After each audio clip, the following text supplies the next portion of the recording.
Obviously, I've just come here today. This is my first shot.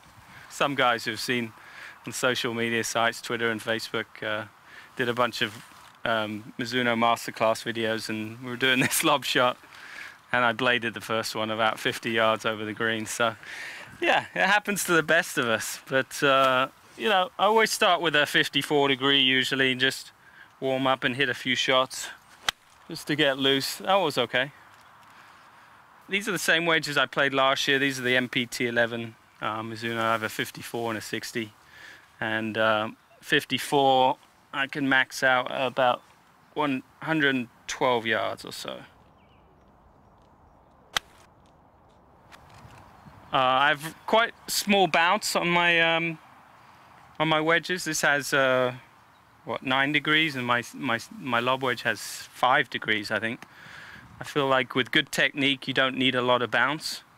Constantly working on, you know, my short game, my setup, my fundamentals. In golf, there's no real secret to success. It's just hard work and really getting the basics correct. You know, I think too many people overlook the fundamentals that make up the game, and that's the grip, your setup, and how you stand to the ball. If you can kind of nail those 3 things,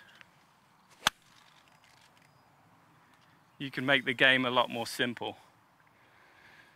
So, you know, with a warm-up, I'm just kind of going through the bag. Sand irons, I'm not really having too many thoughts. It's more of a warm-up, just kind of working on the strike, working on the feel.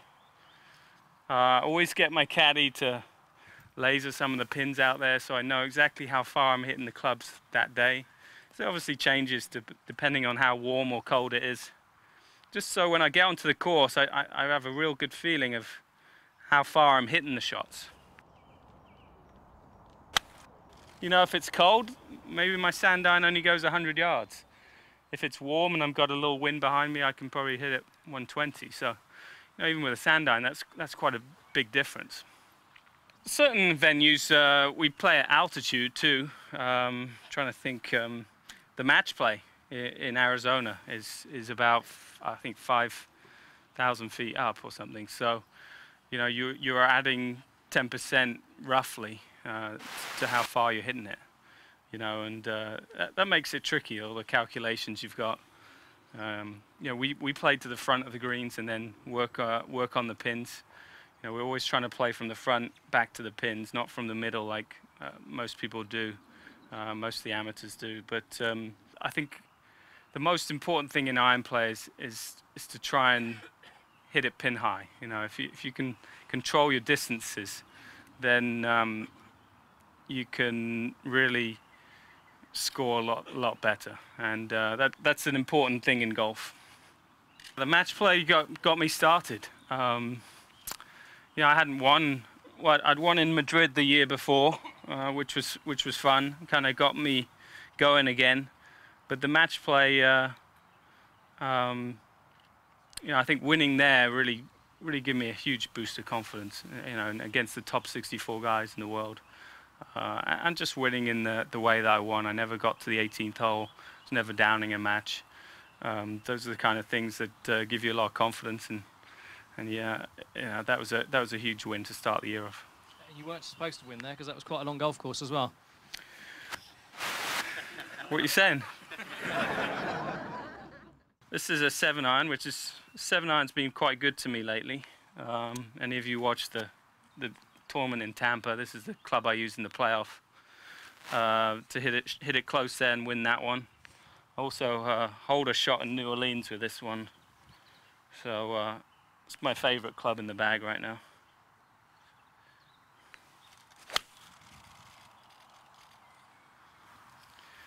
So again, 7-iron, you know, on a normal day, 7-iron goes about 170 yards. So again, the stuff I'm thinking about in my swing, you know, I'm always looking at my grip. You know, we get to play pro-ams every week with amateurs, and you know, all the time you're seeing people gripping it too much in their palms. You know, they're not able to hinge the club properly. and they lose a lot of power because of that. So, I'm always working on my grip, making sure it's running through my fingers, with this pad on top, and running through my fingers on my right hand as well. And that allows me to hinge the club, and that's a hugely important move in golf, because that's where you're going to create your power. So I'm always working on that. I'm always really conscious of my setup. Even a couple weeks ago at the Players Championship in Sawgrass, I played the first round. I didn't hit it very well. I was kind of feeling a little under the weather. But I saw a couple of my shots on the coverage, and I noticed I was aimed a little bit too far right, and that was helpful for me, because you get your alignment slightly off, and it really affects everything. So I corrected that for the second round and hit the ball a lot better. So, I'm constantly, I even keep an old club. It's just a shaft. I'm always constantly have this down on the range. Aiming at something that I can reference off. Do you have a particular shot shape you like to see, Luke, or do you just kind of turn up on the day and see what you've got? Well, certainly I'll play with whatever I have. If I'm swinging well, I feel like I'll hit slight draws. Safe shot for me is, and the one I can control a lot easier, is a slight fade, especially off the tee. But most of the time, I think you just got to go with whatever you have that day and not force it too much. It's nice to be able to control the ball and move it right to left, left to right, and do all that. But if there's something you're not feeling that comfortable with, just go with whatever is comfortable. It's always important when you practice, don't just stand up there and aimlessly hit balls. Always have a thought that you're working on. Always have something that you want to get better at. Have a target and really hit shots. Maybe spend, there's often where I'll spend 5 or 10 balls, and I'll just be working on something. Then I'll step back, have one ball, and create, a shot that you would hit on a course, and try and hit that. Because I think, if you get bogged down by just hitting ball after ball after ball, you're not going to improve as much. So make sure it's relevant. So if I want to hit a draw, I really do it in a pretty simple way. Anyone who plays tennis here, it's a similar kind of motion. If you want to hit a topspin, it's got to come from the inside a little bit. It's got a little bit in to out spin, and that's going to create the spin that's going to turn it from right to left. So this, you've got a very sort of distinctive finish there, Lee. A really nice sort of position, hands very high, very balanced. You hold it for a second. Is that something you worked on, or is that just come naturally? That's really nothing I've ever worked on. That's just always been kind of blessed with good balance, good rhythm. I've more, for me, concentrated on the good fundamentals and setup. Once I get those right, the rest of it takes kind of care of itself. So anything in particular you've been working on recently, Luke? Things that might go a little bit awry, if you're having a slightly bad day, what tends to go wrong? What do you have to think about? Well, absolutely. I have a tendency in my setup, as I said, sometimes to aim a little right. So I'm always checking my alignment.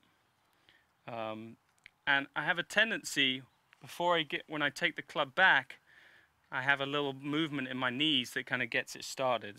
So I kind of have a little bit of a sit.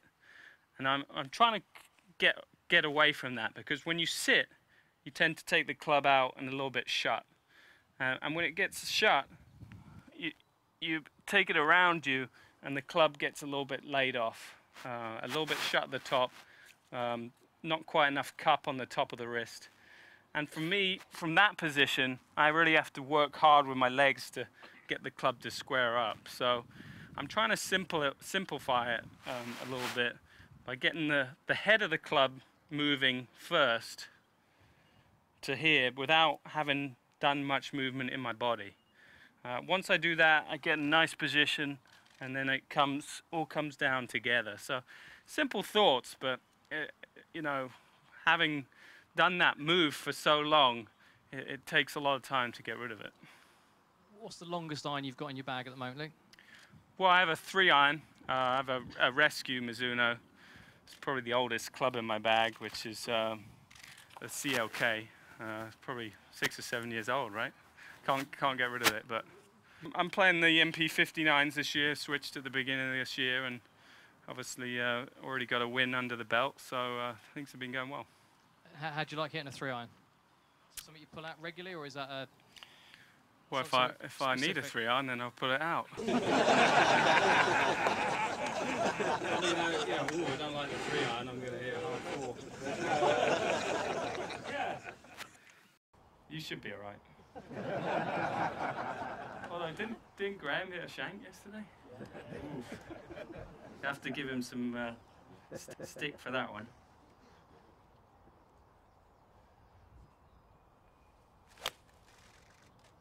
I do actually, some people have always asked me, so I tend to aim the ball off the heel a little bit. It's just something I've always done. I wouldn't recommend it.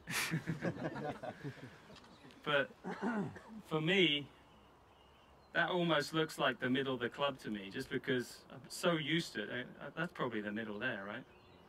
That looks off the toe to me. But I don't know why I've done it, just I grew up doing it, and that's the way it's been. Another change for you this year, Luke. You've got quite into Twitter as well, I've noticed. You've got quite a big following now. Well, I think it's fun to interact with your fans, kind of let them know what you're up to. Hopefully the fans enjoy it.